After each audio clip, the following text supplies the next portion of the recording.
বন্ধুরা, আজ আমরা একটি কমলার বাগানে আসছি। পুরো কমলার বাগান আপনাদেরকে ঘুরে দেখাবো। চলুন ঘুরে আসি। এখান থেকে শুরু কমলার বাগানটি আপনারা দেখতে পাচ্ছেন।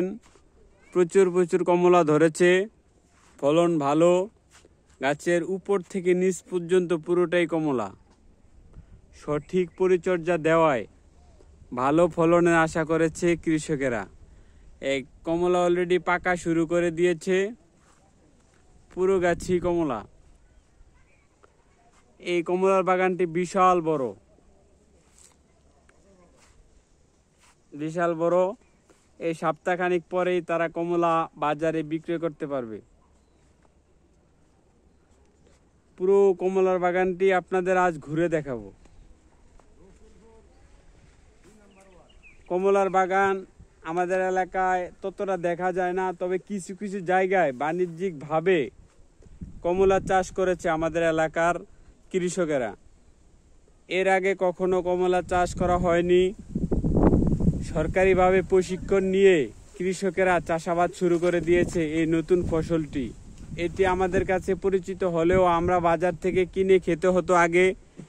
এখন আর বাজার থেকে কিনে খাওয়া লাগবে না, এখন আমাদের গ্রাম থেকে কিনে আমরা খেতে পারবো। প্রচুর কমলা। কমলার বাগানটিতে ঢুকে আমাদের মনই ভরে গেল। পুরো কমলার বাগানই ঘুরে দেখাবো আজ।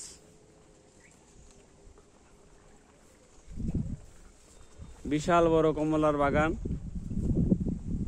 কমলা ঝুলছে, দেখতে অসাধারণ লাগছে।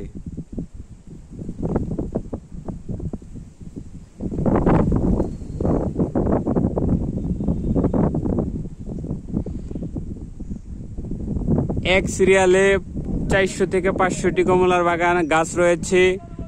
সব গাছই এরকম ধরেছে। এই খামারটি চরপেশনের দক্ষিণে কাদের মাঝির কমলার বাগান। কাদের মাঝির মাছের খামারের পাশে সে কমলার বাগানটি করেছে। ভালো ফলন হয়েছে, তার ভালো টাকা ইনকাম হবে আশা করা যায়। প্রচুর কমলা।